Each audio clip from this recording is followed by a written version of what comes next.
Hello there. It's February 15th, 2025, day after Valentine's Day, Saturday, and using the DJI app for the first time because I'm using this with the DJI mic and with the stand as well, and hoping that it works well. And it's kind of doing this tracking thing, which is kind of cool, and we'll see if that actually works. And the second thing is, hopefully all of this doesn't get sent to China and then everything gets taken over, but we'll see. The convenience itself feels like it's worth it right now. And we'll see how the audio quality is. We'll see how the video quality is. And I've taken it off cinematic mode, which I had been doing for a while, because that seems to actually give these really weird blown out highlights and everything else. And I'll see if I can capture this in black and white in the future, because that's what I'm trying to do for my mirror work, just to give it a different vibe, a different quality. And for myself, I'm getting more and more clear on mirror work now. Playing with my keys, is that it really is about seeing myself. I'm reminding myself this isn't about content creation. This is about me being with me, looking into my eyes. And then it just so happens that I'm going to be saving this and publishing this, something that we never used to be able to do. Mirror work, in fact, is still a new thing, like probably, 1,000, 2,000 years old in our current generation timeline of humans. And I say current generation because I actually think there were probably previous timelines of humans, or beings at least, and we're just being reminded again. Whether this is simulation, whether there have been past races here, whether it's the cosmos, there's so many possibilities. And it's so funny to think growing up that I accepted so many patterns. And that's part of it, like the pattern that, yeah, somehow there are no aliens, like just because I can't quote unquote see them now, right now. And don't get me wrong, I don't think I've seen any that I know of in my brain consciously. But the idea of it just seems ridiculous that it doesn't exist. It's just like the idea that we're one mind, and I'm like, I am so many different people, so many different identities at so many points, and I can see that in others too. And it's just a different way to look and make it easier, because we used to call it multiple personality disorder, and it's like, oh man, I don't want to have that. It's like, wait, in a way I kind of have that all the time. And then the idea of depression and anxiety and manic and feeling godlike, and I'm like, yeah, all of us, not all of us, I have had many of those moments. And then taking my time with this, because right now, especially in the early stages of this mirror work, as I'm getting used to seeing myself and being seen, I am jumping all over the place, sometimes deliberately, sometimes not deliberately. And then even in this mirror work, I can notice like the difference in the eyes between the right eye and the left eye. And the right eyelid is like a single eyelid. The left eyelid is almost a little bit more like a double eyelid. And it's so funny that there's such a difference in the symmetry of my face.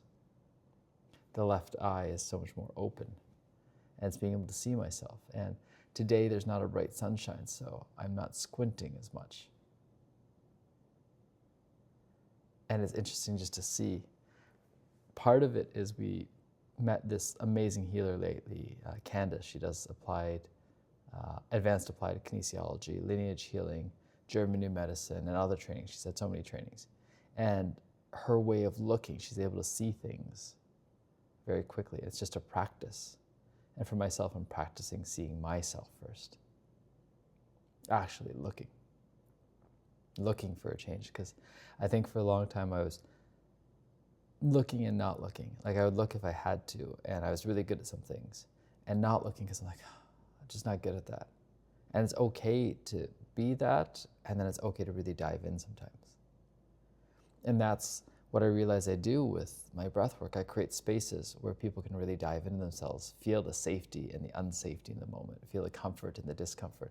And really, in my ideal world, is feel the safety, and then any unsafety that's felt, it's like, okay, just notice how we create that feeling of unsafety, even in the safety, and then being willing to step into the discomfort. Because part of it is we've traded comfort for safety. I mean, even these buildings, they may seem safer because of all the regulations. And I have a feeling that some of the old, especially log frame buildings, way safer, but also not as high up. So there's all this stuff. I'm drinking green juice this morning. Made it yesterday, and I'm so happy. The Nama J2 juicer, so much fun. And it's funny, I talked to my friend Matt in Bali, and he's like, yeah, my juicer is going outside and going to the juice shop. It's like, yes. And unfortunately, we don't have the same access to the produce that I'd want from there. Like here, at least I can be more discerning about what I'm putting into it as well. And it's fresher. And there's this energy about it too. And that's the thing I think I forget, the energy of things. The energy of the food. I remember my teachers, Yvonne and Lana, said they always want to look at the kitchen because unless you can see the chefs and feel the energy of the cooking and the love they're putting into it, do you really want to eat that food? And it's a reminder for me. I don't do that enough now. And would it be weird to do that going to restaurants? Possibly, but possibly really worthwhile as well. So sometimes it's stepping into these new, different ways of being. And today, one of the things that really came up, I was woken up actually. So woke up at 2 to feed my cat and then really couldn't get back to sleep. Rested for a bit outside, but what was going through my head was the idea of favors, the idea of lending money, the idea of not actually being clear when something is actually a favor. And in that confusion, things happen. And recognizing that, how do I describe what I do? Like, how do I share in my beliefs without overbearing someone else too, especially in so many different ways. I'm trying not to be too specific while also being specific. Part of me is practicing how much candidness is here, and part of me is seeing what's mine. So what's mine is that I connected some people, and I forgot to mention that the currency idealism is trust. And so everyone I connect, there's a relationship that's already been created. There's a care, there's a level of understanding. And I think that's what my dear friend Judy does really well, is she establishes that container. And if you're in the container, then you're in. And if you're not, then you're not. But if you're in, it's understanding that. And even then, I know I've made my mistakes within that container. But within the container, it's looking at how do I actually support and facilitate those connections and let it go. Because the big piece is I want to have it be clear, but I don't want me to have to actively be involved. And that's what I realized as well today. I don't mind doing a lot of things other people wouldn't do. I don't mind loaning money to people that I trust. And what I want to do is set it up so it's not about the money, because the money and the interest, way less important than if it takes up my time and energy and focus and is a distraction. Because right now, I was commenting as I was doing my own morning musings for myself this morning, is like, there are not enough hours in the day to do all the things that I want to do. And it's wonderful. And part of it is because my work is to get more clarity, strip things down, brevity. And so there's that piece too. If I just did all the hours, I'd just do more in a way. And that's the thing I've helped a lot of people do, is like, well, if you had more energy, time, and all that stuff, what would you do? More of what you're doing. Okay, but you're not happy with what you're doing, so why would you do that? And can you see how the universe isn't giving you more yet? And it's the same with me. With money, I just buy more stuff in some ways, do more trainings as opposed to be really clear what I want to do. And that's what I'm getting better at now. It's like having talks with my beloved. What are the things I'm going to do? And I'm jumping around because this is what's serving me. And I have to keep coming back to that. This whole point of this mirror work is serving me, because my highest value is my own map of consciousness, my own self-actualization, fun, joy, life, play. And after that is family, my beloved, my son, my cat, and then my parents and in-laws and cousins and aunts, and then the Ohana, the spiritual family. And then third is the founding of the businesses, Ohana Sage and Ohana Breath right now, what I'm delivering as work. And then fourth is financial wealth. And all of it ties back together. I want the financial wealth to really feed into everything, because I have visions for a 1,000-year legacy and how I want to create things. And is not get lost. All of it comes back to the beginning, right? And only having this moment now. So where was I? There's the lending of the money. There's the beingness. Let's just get lost again. This again is for me. And I forget, and you can notice, and I say you because whoever is watching this, whether it's AI, whether it's YouTube, whether it's the aliens, whether it's the Akashic Records, whether it's myself, I can notice who I aspire to be and who I am currently, and both are perfect. And that's part of it. Every time I'm in a deep journey, deep ceremony, I can tell that everything that's happened is perfect. And I love that line now from Dr. DeMartini, wisdom is the instantaneous recognition that crisis is a blessing. And I can look at in the future and say everything is perfect then, and I can look at the present and say, okay, everything is perfect. It doesn't mean I have to keep repeating things the same way, because I would rather have better problems.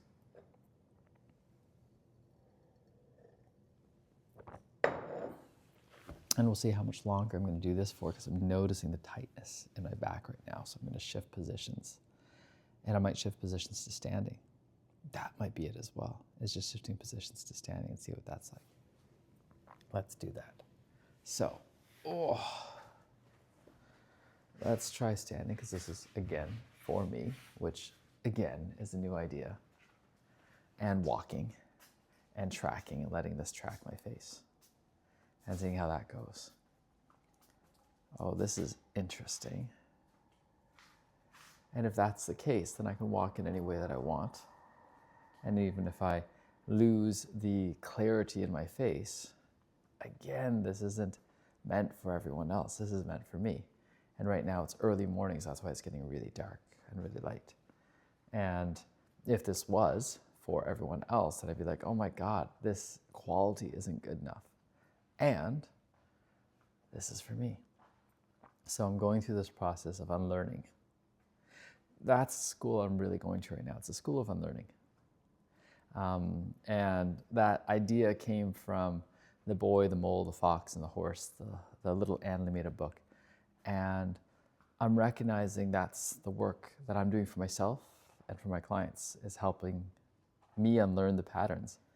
And I'm bringing in new patterns of German New Medicine, for example, where there's a whole new paradigm of disease and healing, and recognizing that the body's always creating states of healing. It's always in homeostasis. And even what looks like dis-ease, this proliferation of cells, this accumulation of autoimmune, all that is part of the healing. And it's noticing what was the core wound, what was the trauma, what was the shock that happened. Because almost always, and they're saying actually always, there's a shock. And then I'm taking a look now, I'm going to be doing this course in the eyes, because I want to see new ways of vision, of healing naturally.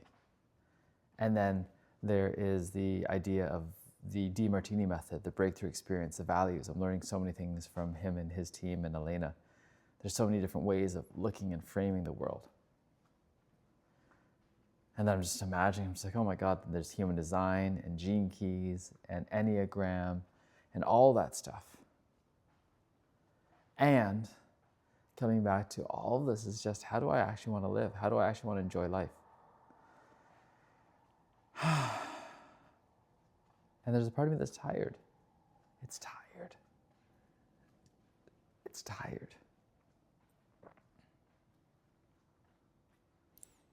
I have an overabundance in a way of community.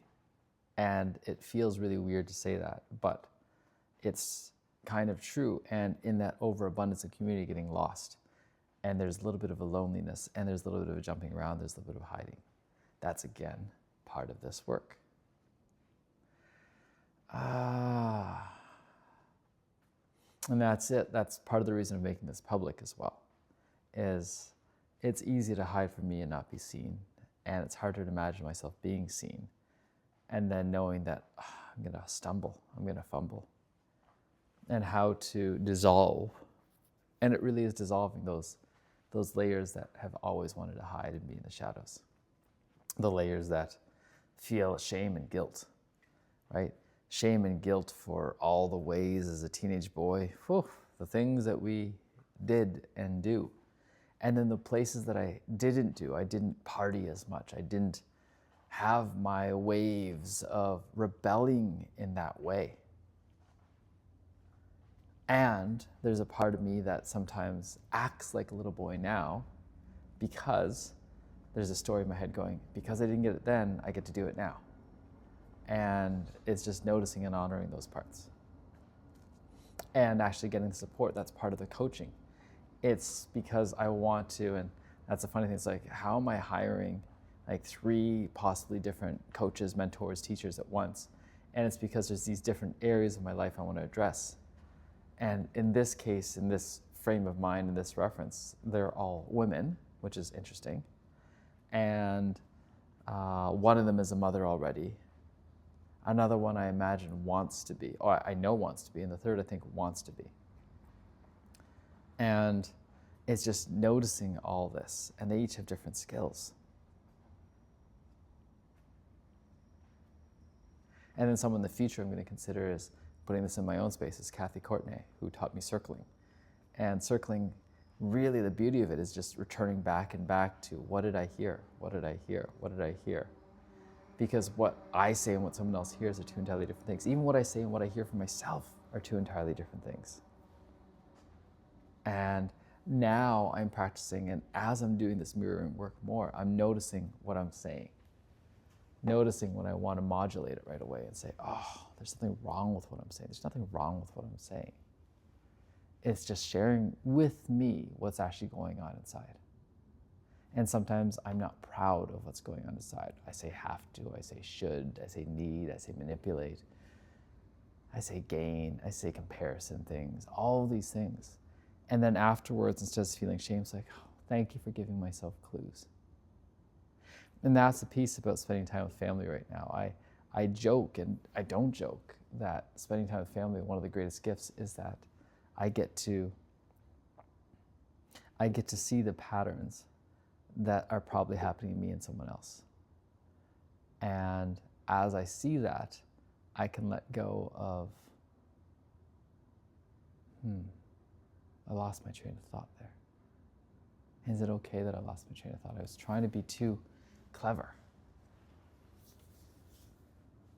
I was trying to be too clever. 17 minutes in, seeing myself in this light. And I wonder, as I do this work with my eyes, whether my eyelids will start to synchronize more. What has caused the asymmetry? What is it a symptom, or is it okay? Not that is it okay, but what can I learn from it? And part of this right now I'm noticing is I'm being with my son's eczema, like his scratching, especially at night, falling asleep. Just before he falls asleep usually is the worst time. It's the in-between time between when he's fully engaged in something. We were reading a book last night in bed together. Not itchy at all when he's reading the book himself. Done reading the book, gets itchy. And so it's almost like when his mind is disengaged from active participation that he gets itchy. And if I'm reading a book, he can still be itchy and want scratching. And when he's being scratched, it seems to alleviate his own scratching some, because I wonder if it's a distraction. And then I was listening to The Way today, the Way meditation app, and Henry was saying how when he was a kid he had eczema, and in between those states of scratching, he achieved some kind of flow states as well, because the flow states he's attaining now are very familiar. And I wonder if that's going on for my son as well. This is actually creating different flow states. And my reminder then again is wisdom is the instantaneous recognition that conflict is a blessing. And there's a conflict in this. And in that statement also lies the German New Medicine, like every conflict is a blessing, and the body just starts to resolve itself, and then it's untangling the conflict that happened. And it's not that we want a life without conflict. Part of it is, again, and I look at the world and it's like, there's this idea that's said and not said that we're trying to get to this perfect state of peace. And there is no such state in a way, because we're coming here for transformation, for growth. And in that transformation and growth, it may not look like peace. And eventually we lead to peace. But the Hawaiian saying, Ike, Kala, Makia, Manawa, Aloha, Mana, Pono, Malu. I'm awareness. I'm awareness, I'm freedom. I'm here, I'm now, I'm love, I'm strength, I'm goodness, I'm peace. That road to peace always starts with awareness. and we can get to peace, but but going through those stages builds the fullness of our characters, builds the fullness of my character. I wouldn't be here without all the blessings, conflicts that I've had, the suicidality, the being a medical doctor, the going through gymnastics, the injuries, the friendships, the loneliness, the shame, the guilt, the awkwardness, the lack of voice, the shyness, the worry, the fear, the getting lost in the video games, the best friends that I've had. And that's the piece too I come back to, is how do I actually recognize those friends more and send them love? And I'm forgetting that, like the people that matter to me, I have not been cultivating that friendship as much. And I took it for granted, and it's probably time to ignite that again. At the very least, to honor the friendships. And the very best, to recognize that there's another layer there, because there are other layers to the friendships.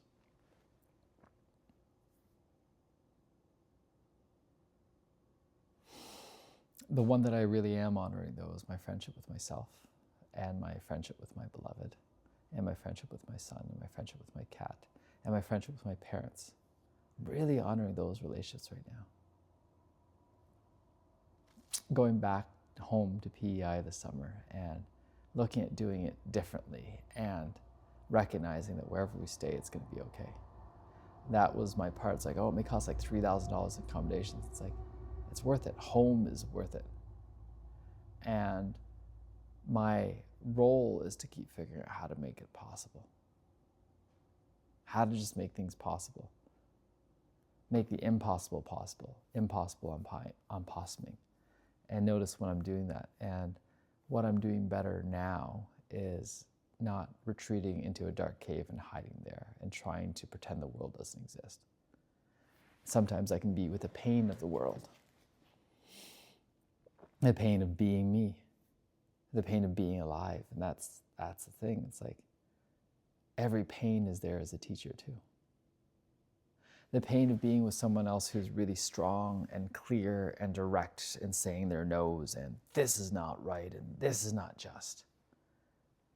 And honoring that their clarity is actually welcomed. I desire some of that clarity. I just want to pair it with more what I consider consciousness. Because the clarity from a lower level of consciousness can come out as much more rage and anger. From a higher level, it can be just more peace and joy. And there's judgment there too, right? Like sometimes it's so funny to be able to say, oh, I don't judge. It's like, no, I judge. I definitely still judge. I'm looking around constantly judging. I'm judging myself in this. Letting go of my own judgment first, maybe. What's first, what's second? I appreciate Ivan Rados. He said, meditation is the inward path, love is the outward path. And I can see that. Like, part of this is a meditative process, this recording my own mirror work. This recording my own mirror work.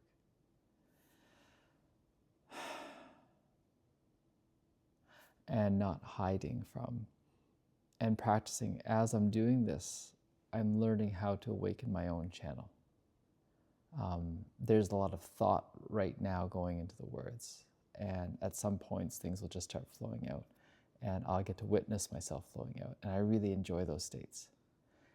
And if I can enjoy those states and watch myself at the same time and feel the kind of shame of it falling out and not feel the shame at the same time, that'd be a lot of fun.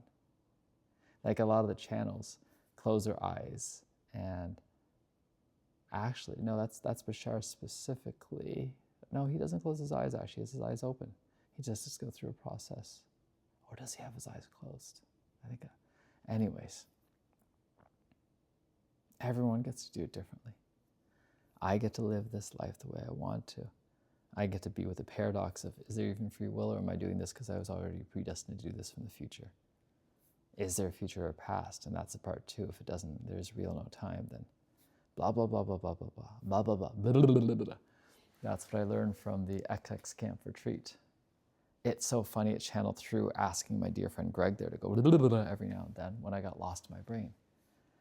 And that's me doing that now to remind myself of those moments, because that's part of it. I was patterned so much to be in the brain because I'm lucky to have a good brain. And I say a good brain, and one that I actually really appreciate how quick it can be. Oh, I'm seeing a crow land on a balcony. Interesting. Noticing my voice, I'm going to go over and get my drink.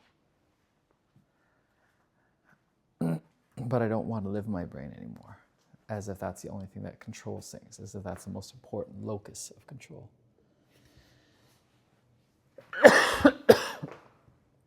Sorry about the coughing, and not sorry, because again, this is for me.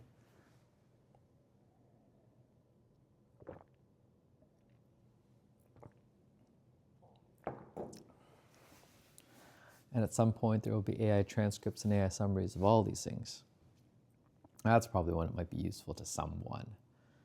Or if actually I do create a generative AI and it's able to mirror all my patternings and all my ways of saying things, and so someone can actually be with me, not just voice, but video as well, that'd be pretty cool.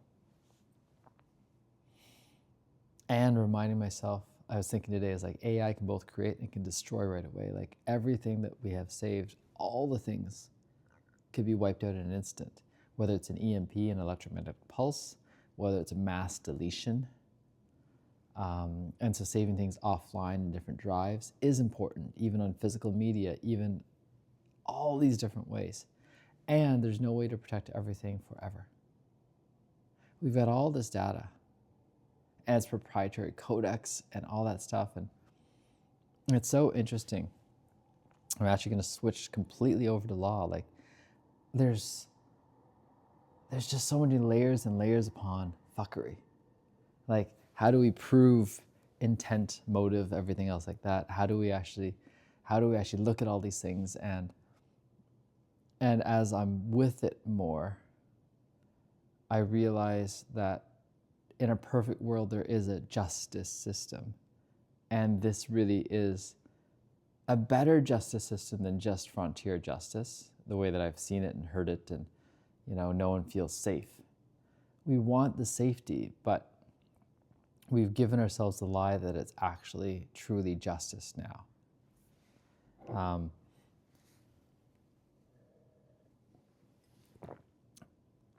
And the idea of punishment. And it's not that we can suddenly change. I mean, we can try to. I just don't think it's really plausible. I think when we try to do too dramatic a change and people aren't buying in, that's when you have people going, wait, these reforms aren't working. Like criminals just getting back out again. It's frustrating for all the people playing a part to the old rules and with the new rules, and a few people can exploit the system. All systems are exploitable. All systems.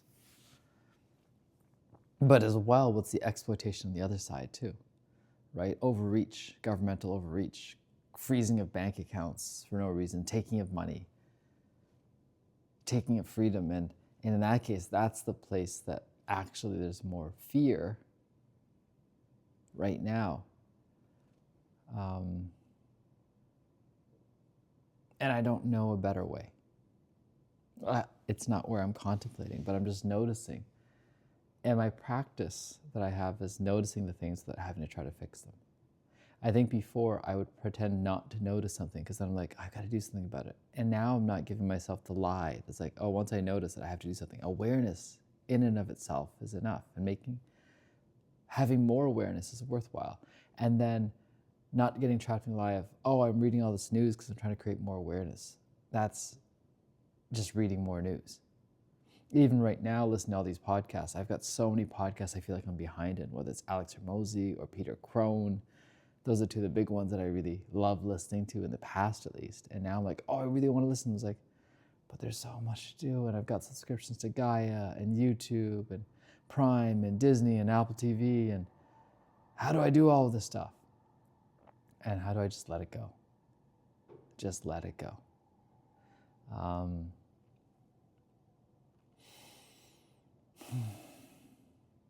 And just be right here, right now. And recognize, because this mirror work is important, letting go of more of the subscriptions is important. Letting go of the renewals is important. I'm consuming less now. I'm creating more. And I'm creating and generating more because I'm a manifesting generator. That's my human design. I'm a 2-5 apparently. I'm still trying to figure out what all this stuff means. And it's practicing revving things up for myself and getting going and feeling how it feels to get going in this realm. Because film, video, recording, audio, a lot of my friends, writing, not bad, and I've been encouraged to, and the refinement is so important there. Well, the refinement here is so important too, but I feel the different kind of practice as I'm practicing this. There's an aliveness. I think I've always been a little bit of a showman or a little bit of a jokester, a little bit of a mischief, and I've wanted to be on camera in different ways, and I have been in different ways, and I've been on radio in different ways. I was on as a DJ for a country station way back when, 1240, I think, Summerside, PEI.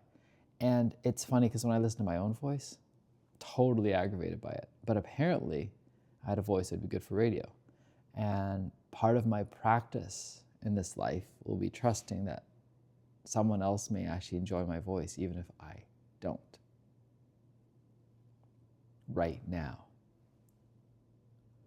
And it's the difference between hearing my voice through my own ears as I'm talking versus hearing my voice in a recording. And part of it, I think, is the shame of hearing, really hearing and seeing myself. At some point, part of my work will probably be watching my own videos. Right now, it's enough to watch myself in real time as I'm recording. And that's probably better for me because then I'm both getting it out and taking it in at the same time. Whew. Little pain right here in the back left side of my lower occiput as I said that. Letting him burp out. Loving the burping and the farting these days, by the way.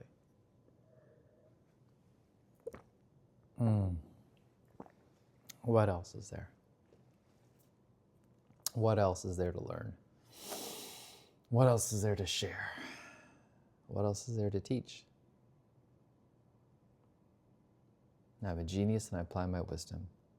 Wisdom is the instantaneous recognition that crisis is a blessing. And today is going to be a wunderbar day. Those are ones that I'm saying every day. And whatever I have done or have not done, I'm worthy of love. And so yesterday I got to breathe this amazing couple, and they were going through an idea of, actually, it might be a little too personal. So I'm going to go for myself. So myself and money. So myself and money, I keep saying as well, the currency ideal in this is trust. Trust. Like I've created so many relationships where there's enough trust. I know that I can ask for money, I can give money, I can trust things. And in today's day and age, trust is so lacking. It's pervasive everywhere. Oh my God, like who's the one that's going to take advantage of your child? It's going to be the ones that are related and closest to you. So you can't trust anyone with your own children. Even yourself. But even yourself, what's wrong with you? And that's sometimes what I think about with my beloved's like, oh, I trust you. I'm like, I'm fucked up. And I trust myself. And it's both. And there's so many people I trust with my child because I can see that their highest quality is willing to put that forward. And I probably trust too freely, so it's noticing my own internal compass. But there's that piece, and there's the money piece. I would love to pretend that I'm beyond money, and I'm not. I still desire it. I want it. I want to buy lots of things. I want to buy lots of services. I want to buy experiences. I want to buy time.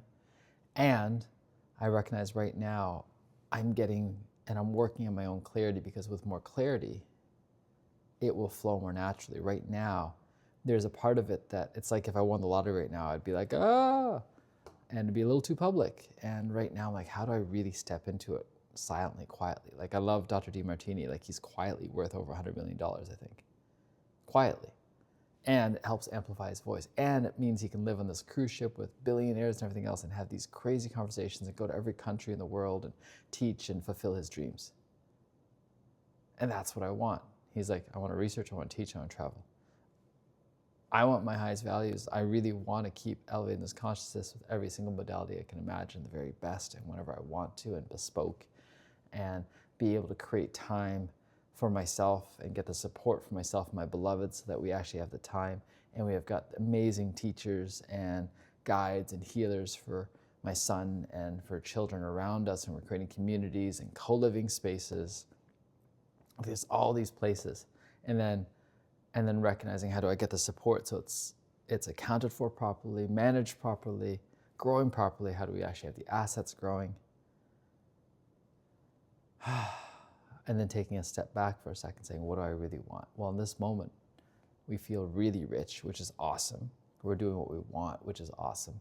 And practicing enjoying right here, right now. Like right now, having the tools that I have is exactly what I need. I don't need a bigger, fancier setup. This setup I can bring with me anywhere right now. And that's what I want. Until I actually have the home. And I'm really grateful. I'm getting better at saying, I don't want the big fancy home yet unless I can actually have it maintained and managed the way I want. Like actually have cleaners regularly, actually have designers, actually have amazing furniture in every room, not have it be empty, not try to fill it with crap. Like right now, 2-bedroom condo, rooftop patio, perfect, we're in a castle.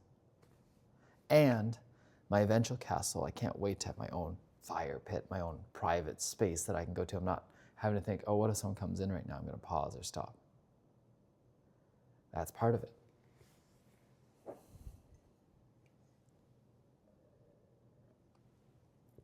I can be on this diet I'm on right now and know where I'd go for really good food that would be both nourishing, healthy, and sourced from the best ingredients.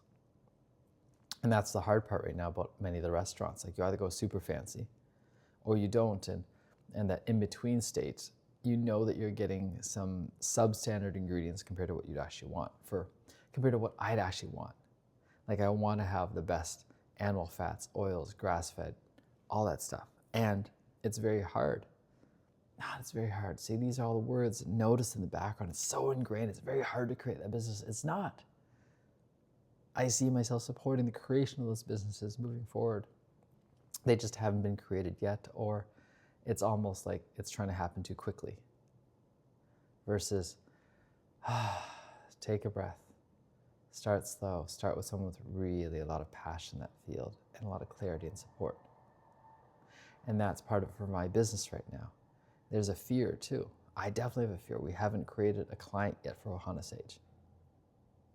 And I have such a vision that soon we're gonna have a waiting list. And between now and then, I don't know what the leaps that need to happen. And I do, part of it is this. It's just looking at myself, seeing where I am at, the ridiculousness of things. Doing this work day after day after day. The subscribers are increasing. I don't know why. It doesn't matter. It really doesn't matter. I'm not trying to. I'm not trying to have people watch more right now. I'm trying to deliver my part.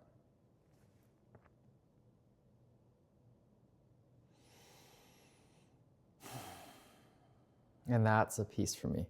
I'm trying to deliver my part to me, not to some outside funder, not to some external organization, not trying to appease or appeal to someone.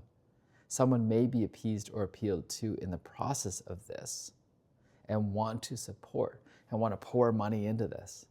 That's okay. I'm not going to say no to it. It's just like I was talking with someone the other day about inheritances. And I'm like, I welcome them and I'm not rushing them because I don't want lovely people that I care about to die. And I'm happy to get some extra support right now. I am. Like, there's a way that I can see now, if the easy money flows in, say thank you. Thank you.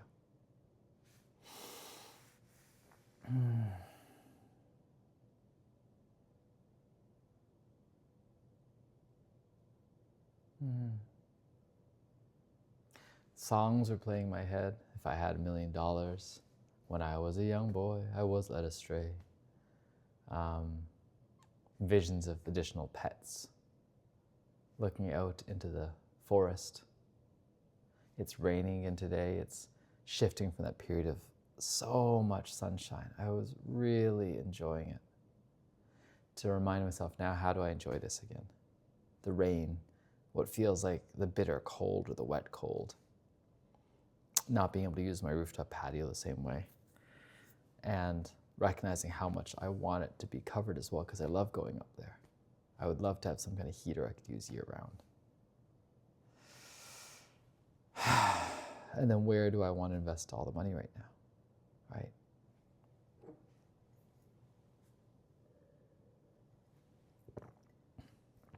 What favors am I calling in? That was a piece too. As I'm delivering a favor to a friend, I'm reminding myself, and I'm going to practice reminding the friend, I have a lot of favors coming into me too. I keep an unofficial ledger in the back of my head. I'm not going to lie. And I'm practicing letting it go. And part of practicing letting go is actually just writing it down and then letting it go. And then as I do that, I can recognize that what comes in doesn't have to come out at the same place. Like, that's the piece I really am enjoying now. Like, I would love to get a few $1 million this year. It doesn't matter how it comes in. It doesn't matter how it comes in a way. Like, obviously I don't want to do something ridiculously crazy or have something terrible happen. And I don't want to limit the cosmos in the sense that I don't want to say it has to be this way, this way, or this way. I'm willing to be surprised a lot of times because I'm learning from the surprises, even the surprises that are crises. Wisdom is the instantaneous recognition that crisis is a blessing. And it's the same proverb, that ancient Chinese proverb was like, oh, a man's horse goes lame. Oh, terrible, son, all this stuff. Good, terrible, how do I know? Like, on the grand time scale, everything is a blessing. That's wisdom. When you actually stretch out to an infinite time scale, what does a sage talk about? He talks about eternity. When I'm talking about this moment, it can feel terrible, terrible, tragic. Why did this happen to me? Why do bad things happen to good people? And I'm human right now. I am in this human body. I do believe I'm in this eternal soul. We could all be part of one egg, like one being with different facets. And this is my experience of life right now. And it's like watching an insect that feels like their life is that. That's what it is in terms of eternity. And even if I break the death habit, it doesn't mean I'm living forever, forever, and ever in this form, and that's okay. And while I'm here really honoring this body, I can feel it tightening up again. So I'm going to take a drink, I'm going to shift positions, and we'll see how much longer this goes for. I don't need this to go for a lot longer. And this is the longest that I've ever recorded continuously. 43 minutes right now. And a big part of it that made it easy is I'm not trying as much to do it for anyone else. I'm not trying to win a battle. And I came down here early before the sunrise because I realized it's okay. I'm going to try something different than recording. I want to have this time to myself. That's a piece that I can't say enough good things about. I'm grateful that I started waking up early, that my body is asking for less sleep continuously so that I can have these times to myself, because it's really important for me right now as I'm developing who I am. And as I'm developing who I am, it helps me be clear in the work that I do and more efficient in the work that I do. And that's what I'm recognizing as I'm watching someone like Candace, who is doing the lineage healing and her adjustments and how fast it is. And it's like, well, there's $100. It's like, totally, I can see it, because she's not trying to make it longer just to justify the value of her work.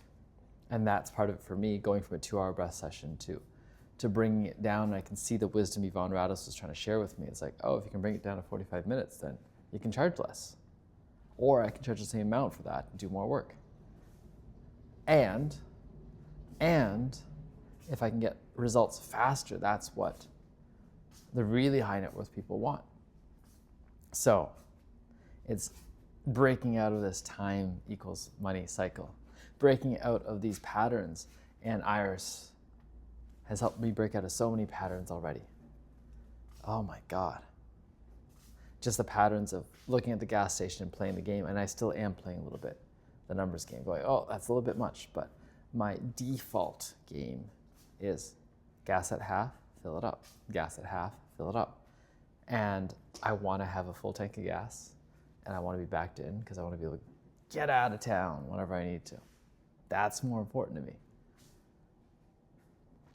And right now, my dream car is that Range Rover because I think it can go anywhere. It's got the active suspension, it's all that stuff. And I'm open to be something else.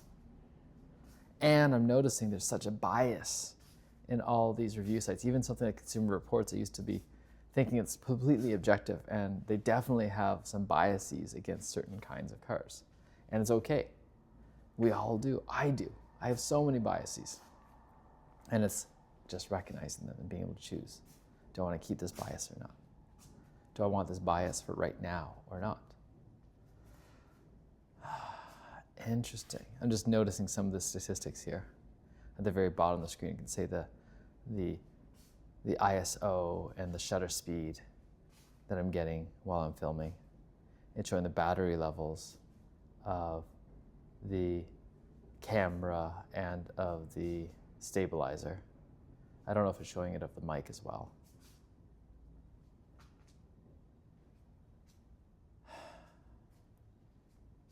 I'm just looking around the screen, that's all I'm doing.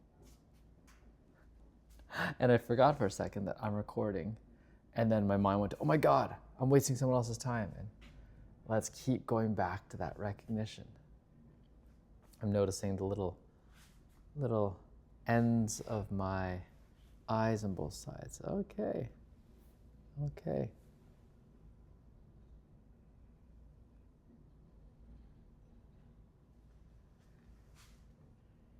it's okay. It's okay. It's okay to change appearance. It's okay to look different as I age. And then hearing a lot of people trying to build up more muscle.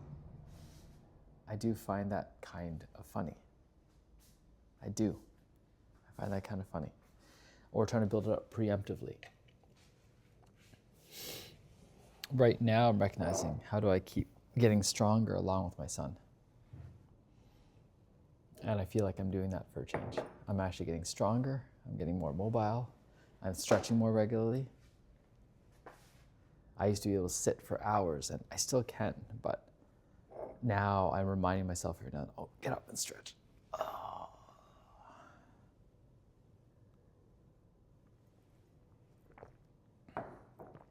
Get up and stretch. Get up and move.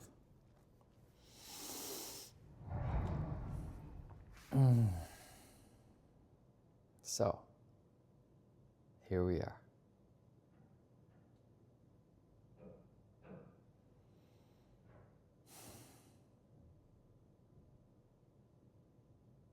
"48 minutes. Year of the snake, the wood snake, shedding skins.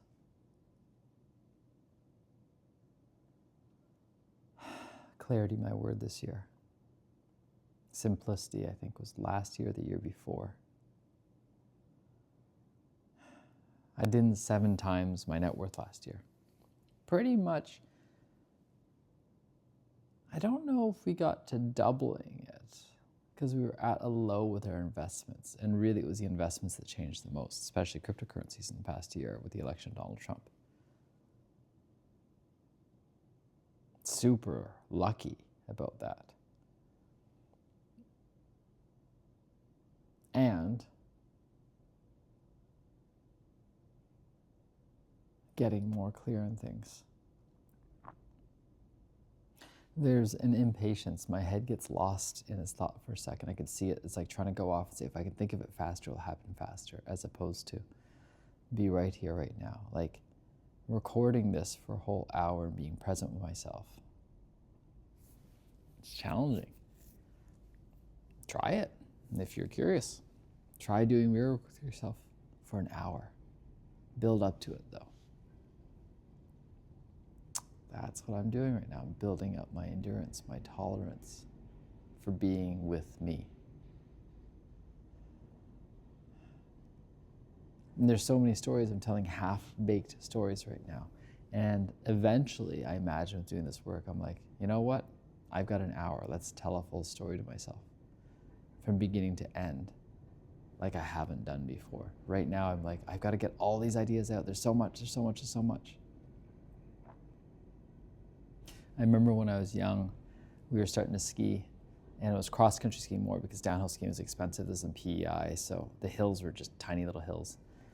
And we were getting our outdoor gear, and I really wanted this pair of red and white leather gloves, and it was probably about $80, and they were gorgeous to me.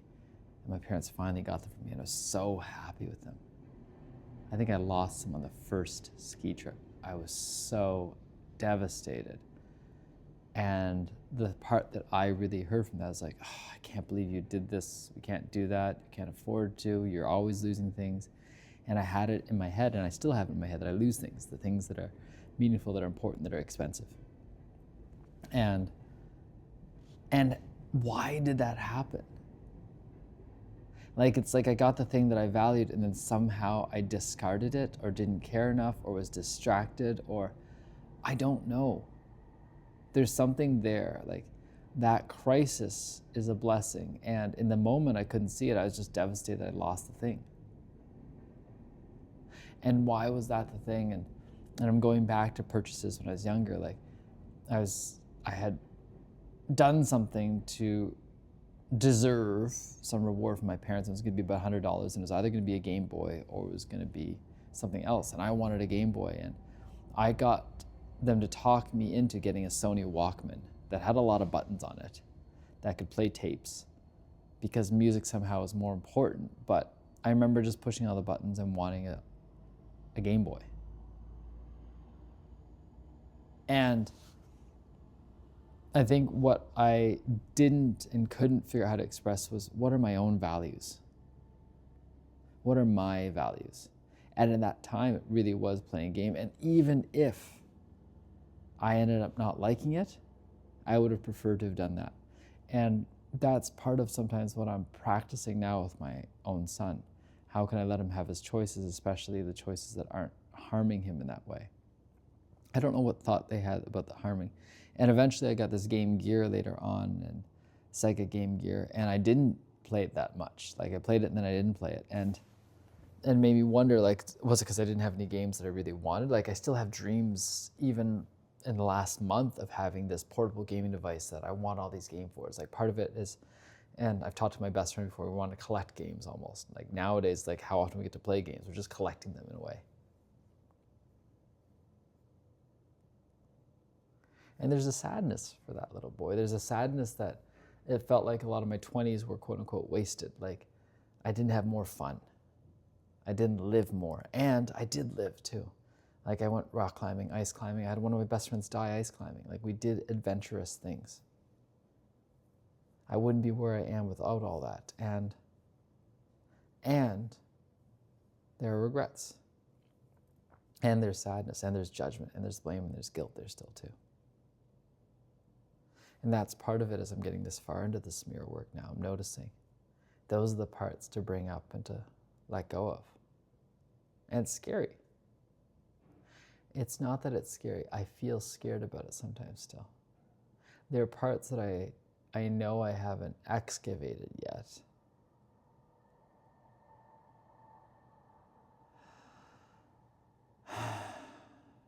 And I've excavated so much. And there's a part that instantaneously got tired. It's like, oh, heaviness in the head, around the eyes. Go back to bed. Thank you for noticing that. Thank you for being here with myself still. Thank you for having a choice. Less than 20% battery remaining. Fantastic. All right, so we're just going to get to an hour and we're going to close it.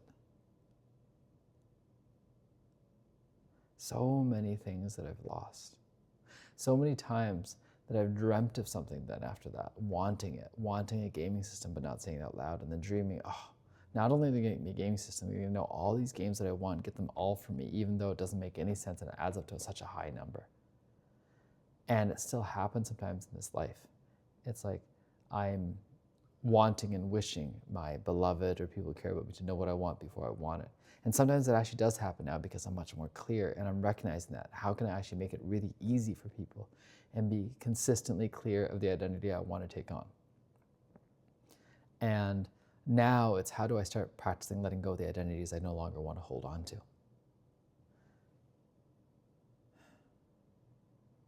Even the identity I had, which is really attached to my hair being a certain length because it means something. And I'm really grateful. I was like telling my beloved, whatever we want to cut, I'm fine. Because I'm not the one looking at myself all the time. Now, doing this work, I am looking at myself more. So maybe I will have more of a say and more of a choice, and I'll play with it. Right? I can play with how I look. I can play with what I eat. I can play with what I do. Like, life is just much more of a play now. Now, having said that, the ideas for the hair, I really just want to be played with each time, but I'm not sure I want to be the one playing with it. I'd like to see the results and say, do I want this? And I still want it to be really easy or completely manageable without me having to do anything. Because it's not where I want to spend a lot of my time. And perhaps it's a place to learn to groom a little bit more.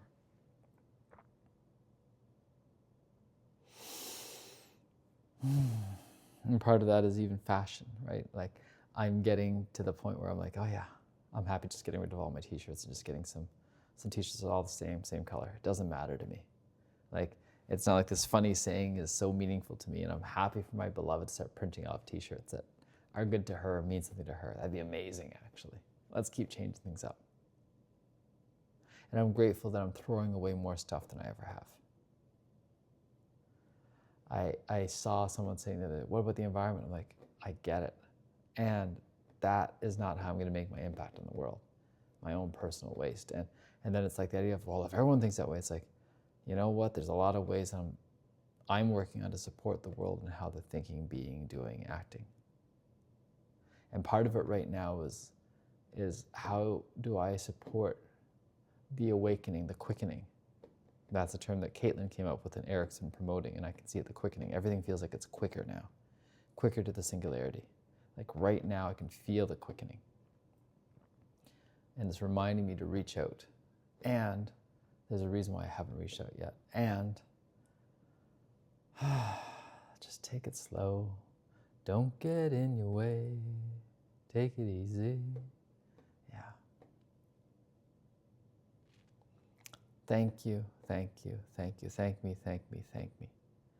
And thank me for the investments that have been made beforehand. Thank my beloved for, and myself, it's the two of us combined, for hearing about cryptocurrency, for hearing about it enough that we actually did something about it.